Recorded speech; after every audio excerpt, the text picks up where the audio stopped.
Itzegi da zutaz, Vicente. Nitaz? Ze jakin edizu. Maspalomazen gizona librea zen, biak nahizun egiten naizan, bizi izan du sexualidadea ondo, txikitan bizi izan etzunagoan bizitzen nahi da, eta hor gaixotasuna horrek, bata oidana moztutzen da eta residentzi batean sartzen du. Egunon!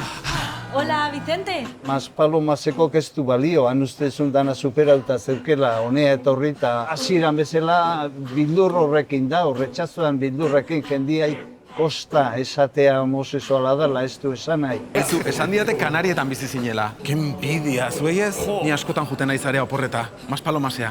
Ze zonatan bizi zinen zu? Las Palmastik gertu.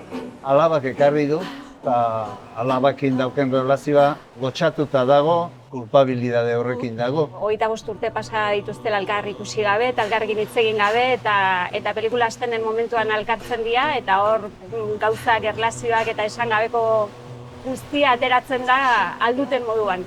Ez dut ulertzen zergatik arduratu behar izan zinen itaz. Banera eta zehalako. Aita iristen zaio bizitzara eta ez dago, ez lekurik, ez momenturik eta ez gogo gehiegi. Nola elkarrekin egotea kondenatuta dauden hor elkarren zaintzan, hor erlazioa berrikusi egiten dute eta gauza desberdina pasatzen hasten dira. Gizon honek traba hiekin hortxe dijoa, eta bere bidai hori da atzenen esango edo ez du esango, joder. Nik uste pelikula horti dijoala, ez?